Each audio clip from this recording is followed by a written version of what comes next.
everyone. Welcome back to the Unbottled Show. Today, I have a special guest. Her name is Sarah. This is actually our first time that we met. I put a post out about those that want to share their story, how alcohol has impacted their life. And Sarah's here to share her story. And the reason why she wanted to share her story is because she was functioning for the most part, right? Until the end. And we see a lot of those that are struggling that look like they have it all together. And Sarah looked like held it all together, right? And so she wants to come on here and tell her story in case there is someone out there that is struggling and for them to get the help that they need. Just tell us a little bit about, how you grew up, your first drink, your age, and just kind of how it all started. Well, I grew up in a great family. My mom was professional. My dad was a professor, educated, and they were married till the day my dad died. So it was a great family, I was daddy's girl, but daddy was anxious and I was anxious. And I somehow learned to be the person that made everybody happy. If they weren't happy, it was something I was doing wrong. So I sort of was quiet and tried to people please. And that People pleaser. Yeah, definitely a people pleaser. And then in high school, I didn't do sports. I was scared to death of everything. My sister and my brother did all. My brother was the kid that did theater, and my sister was the smart one.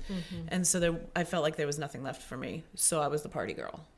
And when I had my first drink, a romance started. Alcohol became my best friend. It was the thing that never left me. But when we started in high school, it was Ohio girl, what do? You go to a cornfield and you drink a beer, right? Right, yeah. I was Indiana girl, but yes, Indiana, I felt like it leveled the playing field because I was so anxious and I felt so inadequate. I was funny. I got along with everybody. People talked to me. We all had a good time. And so it was a lot of I would say most weekends. Yeah. And then I went to college, and I went to Miami, which is a party school. Thursday, Friday, Saturday, Thursdays was hops and shops, and then it turned into Wednesday. And did okay in school, but it really, when I look back, alcohol was such a huge part already of my life. Right. I was just smart, so I did okay in school. I studied, but when I think of my college years, it was a lot of alcohol. Yeah. I wanted to be a mom all my life. That's all I wanted. I wanted to be in psychology, so I got my degree in psychology, and I was going to do that and do children's services. But mom was the thing. Mm-hmm. My mom was a working mom. I wanted to be a stay-at-home mom. Mm-hmm. I had no idea how hard it would be. First marriage was not great. Got divorced. Drank a whole lot to cope, because it was very upsetting and traumatic, the reasons why we got divorced. I had a son from that marriage. And then right away, found another guy, took care of Dakota, and loved him. And he was my guy because he was going to take care of me. Yeah. What I didn't know was that I am incredibly codependent. Oh, yeah. I need other people to tell me who I am, that I'm worth it, that I'm valuable. And somehow in that, I chose people that were incapable of doing that. Because my job as a people pleaser, I gave them everything they needed, but they could not give me what I needed because it was not in their DNA. So I spent a lot of time being a stay-at-home mom and being alone in it. My second husband became a truck driver. He was over the road. My youngest son was born with cancer. My father died. And alcohol really became my best friend. And when my ex-husband would come home for the weekend, I worked all week. Saturday night is party night. So the only time that I had with him was that. Every drink that I've taken has been my choice, but I sure did allow a lot to happen to me that was detrimental to my mental health. I don't know exactly when the all day, every day drinking started, but I do know that I was the Facebook mom. that everybody thought was so funny and you're such a great mom. My kids, my oldest did sports, so I showed up for that. I was able to do the two dad things, so I could go pick him up from visitation, take my kids places, get them in school, doing. No one knew for the longest time. And I felt like, everybody talks about the imposter syndrome, huge. I was like, no one knows. No one knows how bad I feel about myself, what a mess I am, that I drink. At first it was, you set your times, 4:00 and after. And then it was 3:00. And then it was like, you know what? Mommy needs wine. It's acceptable. Is this a water glass or a wine glass? Kind of, the big giant glasses. The jokes that we all see the jokes. Yeah. And then it went from that to, I'm not as bad as so-and-so. Or I keep it together more than so-and-so. She must have a real problem. So the pointing the fingers? Yeah. Like, I'm not doing that, so I'm okay. Yeah, yeah. And like we talked about, the biggest thing is that somebody told me is if you're questioning your relationship with alcohol and whether it's healthy or not, you already know the answer. You already know the answer. And I did know the answer. I don't think there was a time where I thought I was fine. That's powerful. That's powerful. I remember feeling that way too, questioning for so long, but deep down I actually knew the answer. Yeah. Like I would question because I would try, I try to negotiate and make it okay. Yeah. But I'm not, like I said, not doing this, not doing that. So I think I'm okay, but I wasn't. I mean, like I said, if I was questioning it, it was not okay. And then I really just went from drinking at noon. Noon suddenly became acceptable to the kids would wake up. I would wake up before the kids would wake up. And most people have coffee. I would have my alcohol. People ask me what I drank. And for me, it doesn't matter a lot. I remember asking people too, that. But again, they're trying to negotiate. Yes, that's what I'm saying. So the reason why we ask, well, how much were you drinking for you to? Because I got to check myself. So yeah, am I drinking that much? And that's just another way, isn't it? It's just another way. It is. The things we find. Yeah. So I spent a lot of days sitting on the couch, feeling terrible about myself. I didn't have anybody. I didn't have anybody to talk to. My mom knew. But I lied to her. Sure. Yeah. I definitely lied to her. She planned my own funeral a couple times. And that's devastating to me. And that's something, I'm not hard on myself for a lot of things, but that one's a rough one. I drank so much that I couldn't keep anything down for like 2 weeks. And I kept it quiet. I could keep water down. But then I called my mom and she said, let's go to the hospital. And I got blood tests done, and the doctor came in and said, how much do you drink? And it was up. The game was over. You would think. But no, I kept going. Yeah. So I was in the hospital. They didn't let me eat. They didn't let me drink. Almost died, had pancreatitis, which is the most pain. I would have 12 babies over having pancreatitis. I heard it's painful. Very intensely painful. Got out of the hospital. Probably maybe a month I didn't drink. And then I started drinking again because alcohol is my best friend. And that's what I told my doctor. You don't understand. She was like, you probably shouldn't have it in your refrigerator. Well, that wasn't allowed because my husband wanted it.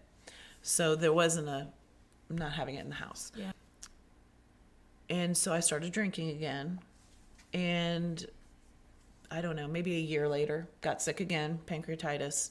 And by the third time I had pancreatitis, which again, painful, almost died, terrible.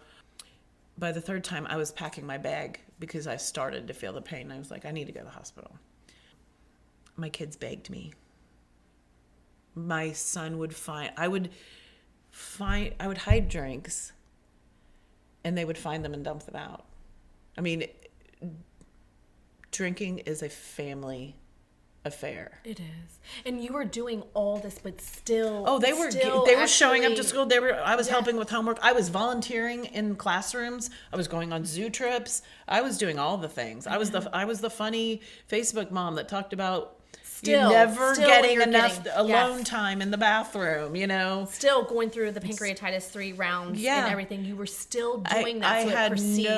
I had no idea how sick I was, and I had no idea how it was affecting my kids. Yeah. It wasn't a lack of love. It wasn't a lack of understanding that I had a problem.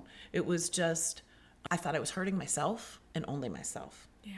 And then it morphed into, you are so broken and so terrible that you can't even quit drinking to be a better mom, to be a healthy mom, to not die.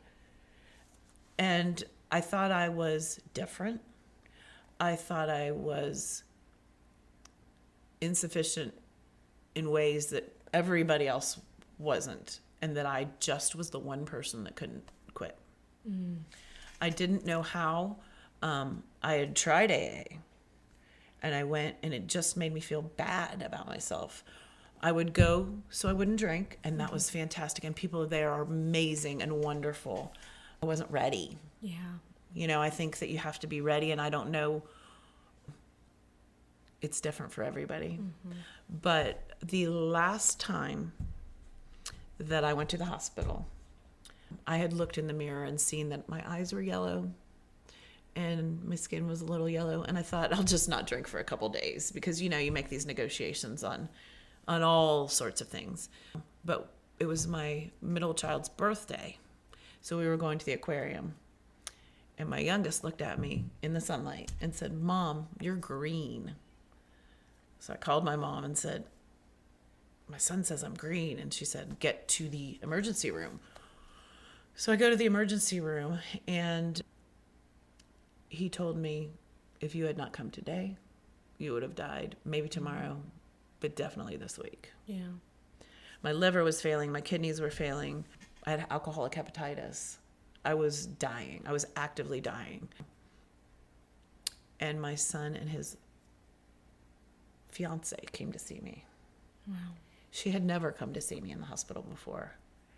And he looked at me, and he was just this little boy, 4 years old again, the look on his face. And he said, "Mama, I don't like this one." And the magnitude of that, okay, this one, I have put them through this how many times? And B, she came, they were saying goodbye. Yeah. And he was about to get married, his future was bright, and it was a pandemic.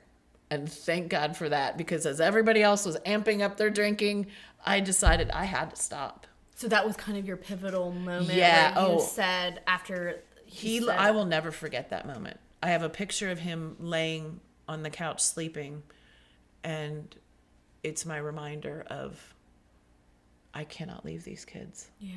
I cannot leave these kids. I have to do it differently. Yeah. And so I went on Facebook and found a group called Sober Mom Squad, and they had meetings. During the pandemic, which that's Zoom when meetings. Most people were drinking more. Sure. Actually, there's a lot of problematic drinkers now.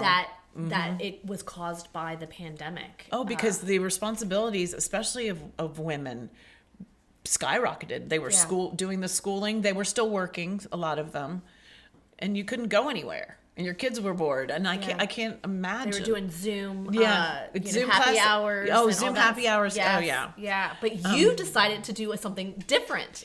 Yes, and I put it out there on Facebook. Wow. I almost died. I'm drinking too much. I'm going to get sober. So you wanted a lot of accountability. I knew it hadn't worked before. I knew that I had lied a whole lot to a whole lot of people I love, and to people that didn't matter, and to all the people. I just lied. I wasn't a bad person. And I think that one of the most important things to me is I spent so many years destroying myself mentally that you have to let that go. I think one of the keys for me for sobriety was just forgiving myself. Sure. And working on it. Like, I'm a work in progress forever. Right. And shouldn't everybody be? Yeah. Growth and work in progress. Yeah. And my favorite thing to say, it's up to me to change it all. But the good news is, the bad news is that it's up to me to change it all. But the good news is I can change it all. Right. Yeah. So I know we talked a little bit before our meeting, and one of the things that you said, I absolutely love this quote. Because I asked you if you feel like you will always struggle. I always ask everybody, like, are you recovered? Or do you feel like you're always going to struggle? And you said, what did you say? I love this. You said, not forever broken. Oh, yes, that's right. I'm forever healing. Yeah, So and that's not true. Always, you're not broken when I asked you if you're going to be I always spent in recovery. so much time feeling broken and feeling like not enough. And then I got sober. And so, yeah, I'm not forever broken. I'm forever healing. And healing is beautiful. Yeah, and it's growth. And I love that because I feel that we can be set free and we can recover from an alcohol problem, but we will always be growing and healing from stuff, right? Yeah. And the one thing I told you is that I liken it to if I did something really stupid and jumped off a building or something like that and broke my leg in a million places and it was a catastrophic injury and they healed, they did surgery. And I spent my time doing therapy and I did the PT and I did all these things to recover. There will always be a chance because of the injury, because of my drinking, because of all these things and how I tend to think of myself, that I could take a drink and go back to where I was, right. Or that I could jump off that building again and have that pain. But I know that as long as I keep doing the recovery and not have that drink, I'm not going to break my leg again. And learning about yourself and the confidence. And I'm forever healing, you know? Yeah, that makes huge. So you started these groups. You obviously were getting something that you needed from that. Oh, yeah.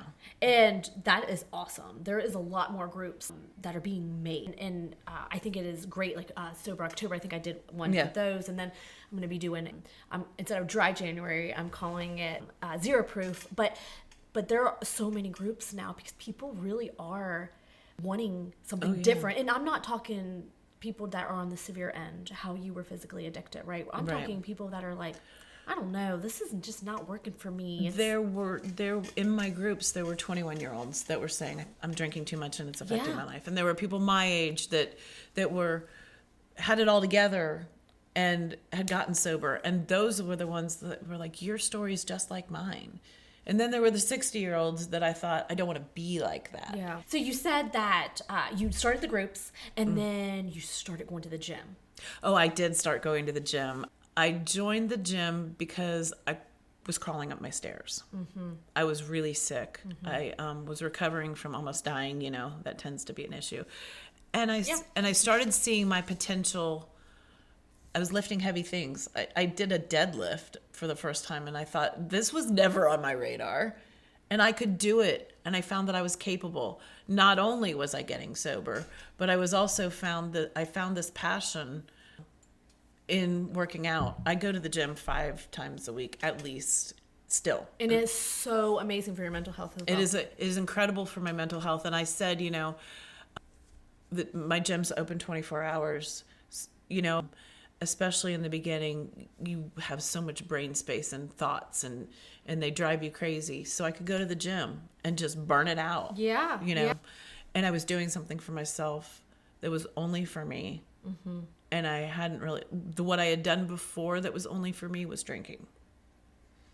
Yeah, so you were creating other passions and purpose, and that is huge when we are trying to heal from something and grow, especially when it comes from addiction. And that is, I preach that all the time, that, you know, we can't just white knuckle it. No. It actually, it doesn't work.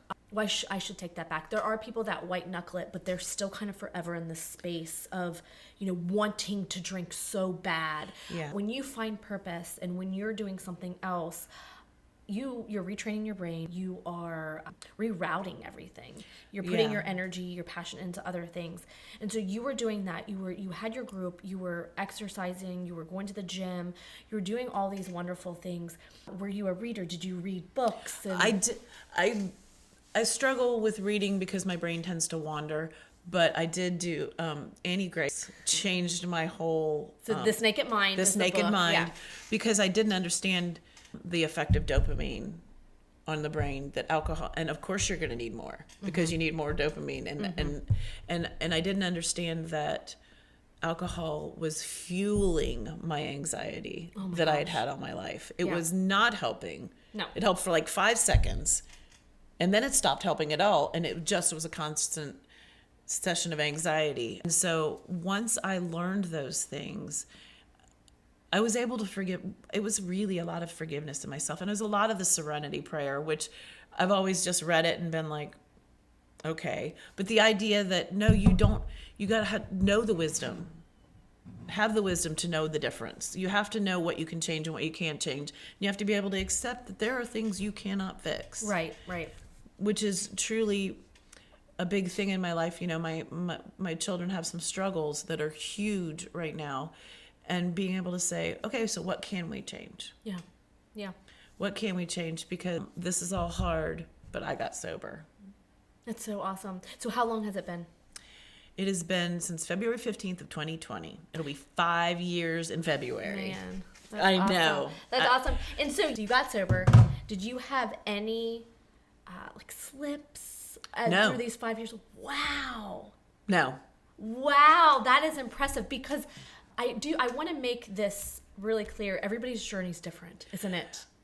And I'm a firm believer in days are days. If you're counting days and you have 200 and you have a drink and you have a slip up, those 200 days do not go away.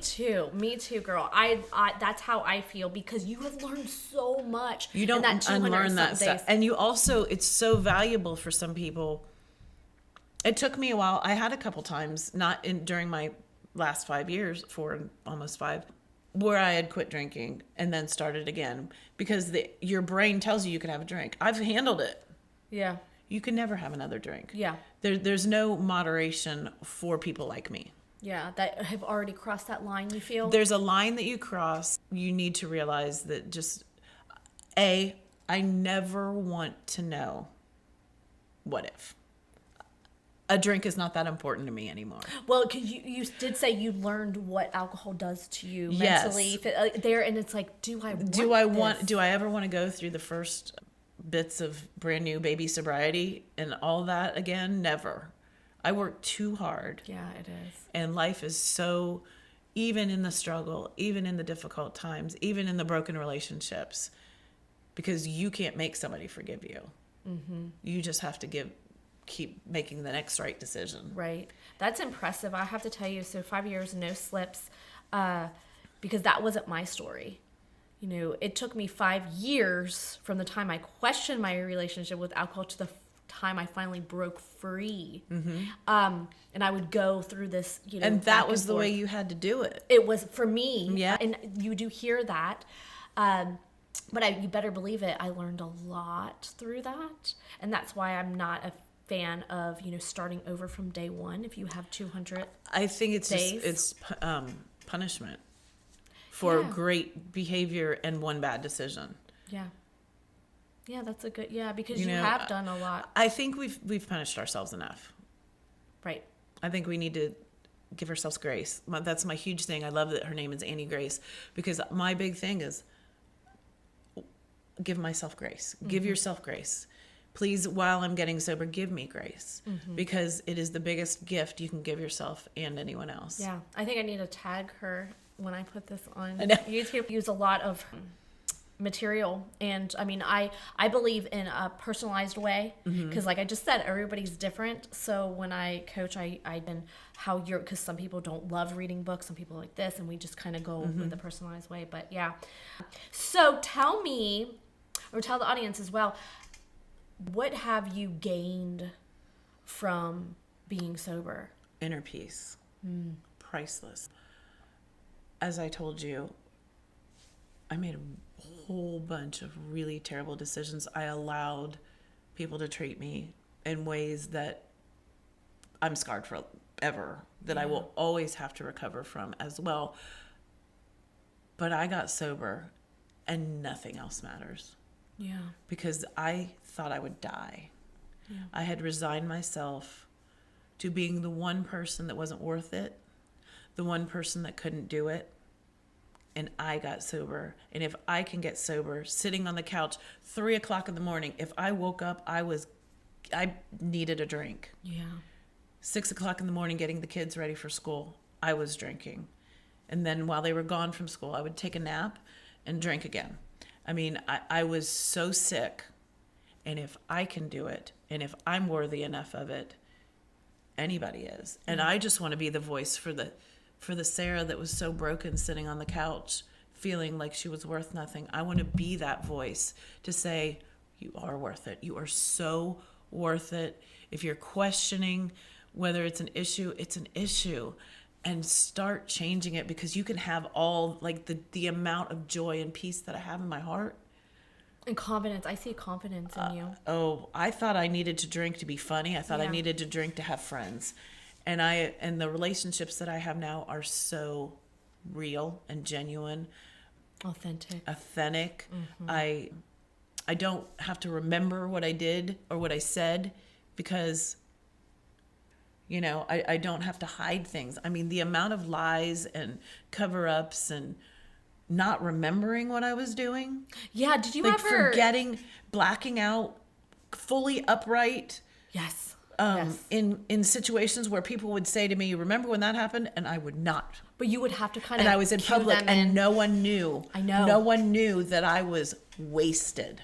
I know. I've had those, and you kind of have to, like... You're trying to play detective, where you're asking the questions without them knowing, so you can figure it out. That's awful. That is such an awful feeling. What a dark, terrible place to be. Yeah. And you just don't have to be there. No. You don't have to be there. No. I kept the mint and gum companies in business because I would go to teacher conferences. I mean, it's terrible. Yeah, no, I'm not proud of any of it. But I would go to teacher conferences, and I would leave and say, I nailed that one. Yeah, and you I spray nailed it. all Yep. your, like, you know. Yep. Like, yeah. They didn't know. They thought I was the great mom that participated in everything. The teachers didn't know.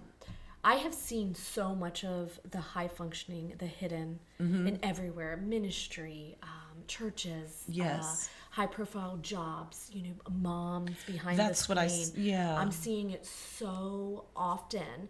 And that's why I want to keep doing this, because I care. Yeah. I care because I know what it feels like to be set free, and so do you. Yeah. And it is amazing, and you know how it feels to be in that darkness, that hole that you're just kind of existing. Yeah. And you don't know how to get out of there because that's all you've ever known.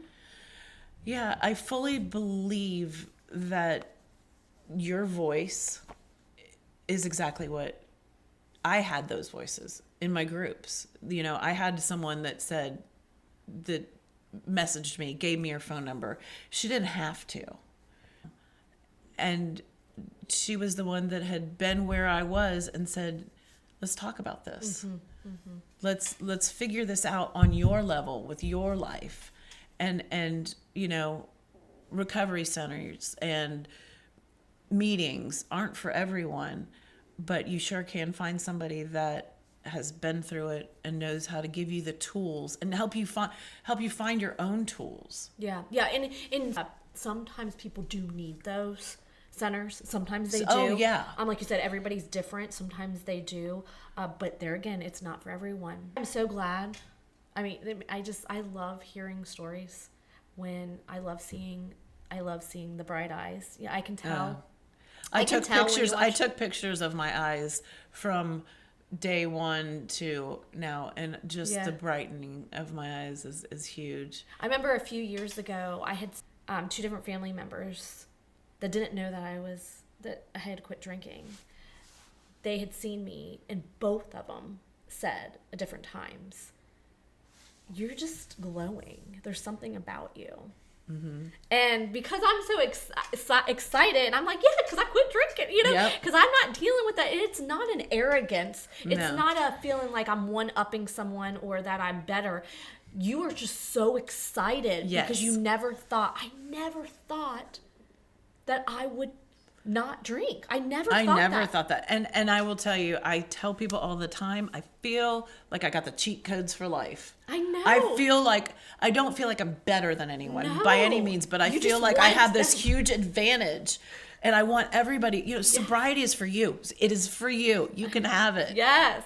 It is not easy. It takes work, and it takes a long time. I mean, like, you just have to take care of yourself forever. Yeah. But man, it's my best, besides my children, the thing I'm most proud of in my life. I would have to agree with that too. When you think you couldn't do something, but I get so excited. Well, Sarah, thank you so much for coming on. I love it. If anybody out there resonates with this, make sure that you reach out.